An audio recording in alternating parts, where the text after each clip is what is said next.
जारी किया है वो बेबस, बेरंग, बेनूर बिहार और बेबस और मजदूर और मजबूर बिहार की तस्वीर सामने लाता है। ये नीतीश कुमार की नाकामियों का नजराना है जो बिहार के पटल पर वो आप रख भी रहे हैं। उनके साथ सरकार में थे महाराज। 10 साल मैं बता रहा हूं, मैं उसी बात मुद्दे पे आ रहा हूं। Please wait. कर्पूरी ठाकुर के बाद 10 साल कांग्रेस और उसके बाद लालू प्रसाद यादव और उसके बाद नीतीश कुमार सरकार के मुखिया, यही लगातार रहे हैं और हम सरकार में सहयोगी की भूमिका में रहे हैं। ड्राइविंग सीट पर नीतीश कुमार रहे। बिहार का जो बजट है 2,61,000 करोड़ का है, जिसमें मात्र 32,000 करोड़ की मेयर सी छोटी सी भूमिका बिहार सरकार की रही है।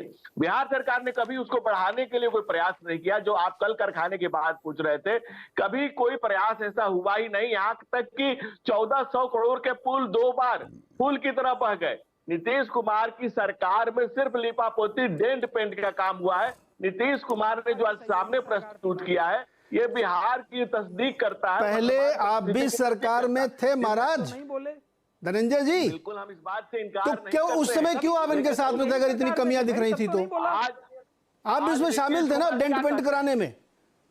पुल एक दिन में थोड़ी बना था जो गिरा है। बात कंप्लीट हो जा वाजपेयी जी, मेरी बात कंप्लीट हो जाने दीजिए। सरकार के मुखिया नीतीश कुमार थे और नीतीश कुमार कल भी ड्राइविंग सीट पर थे और आज भी ड्राइविंग सीट पर हैं। और हमने नीतीश कुमार का साथ इसलिए दिया था कि आपको याद होगा बिहार का वो मंजर, जब दिन दहाड़े अपहरण एक उद्योग हुआ करता था, गोलियां चलती थी और नीतीश कुमार भी पिछले चुनाव तक में जनता के बीच में यही कहा करते थे कि अब वो दिन याद है ना, वो जंगल राज याद है ना, वो आपराधिक राज याद है ना।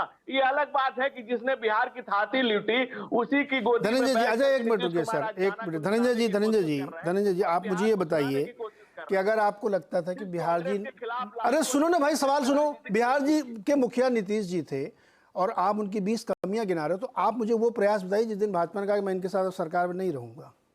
आप तो लपक के सरकार बनाते थे उनके साथ, अब आप दोष मत रहे, वो नहीं ड्राइविंग सीट पे थे। उसका कारण भी मैंने आपको बताया। क्या कारण बताया आपने? कारण भी मैंने आपको बताया कि ये कोर्ट ने कहा था, ये हाई कोर्ट की टिप्पणी थी कि सीम सीट से जंगल राज इन बिहार, और बिहार में जान के लाले थे। शाम को लोग घर से नहीं निकल पाते थे, अपहरण का उद्योग हुआ करता था, अपराधियों की सरकार हुआ करती थी, अपराधियों का बोलबाला हुआ करता था। आज भी जब आरजेडी की सरकार इनके साथ बनी और उसके मंत्री बने, तो मंत्री कानून मंत्री ओथ लेते ही फरार हो गया। दूसरी बात, 10 नाखून निकालने वाले। धनंजय जाइए अब मैं इस वाले चक्कर में नहीं जाना चाहता। मेरे पहले कहा था ना कि एक विषय बड़ा गंभीर है सर। धनंजय जी, आप तीनों जो पार्टी के नेता वहाँ सरकार बारी बारी चला चुके हैं, मिल के चला चुके हैं, अलग अलग चला चुके हैं। प्लीज़ थोड़ा सोचिए, जो लोग सुन रहे होंगे वो आपके स्टेट के ही होंगे या देश के होंगे, वो क्या सोच रहे होंगे कि हम क्या सवाल पूछ रहे हैं, उसका क्या जवाब दे रहे हैं। सतीश जी आप भी बिहार के ही हैं, संजय जी आप भी शायद। सतीश जी, अरे भाई धनंजय जी, अब मैं देख लिया आपने कितना निकाला बिहार को। सतीश जी से पूछ ले। सतीश जी आप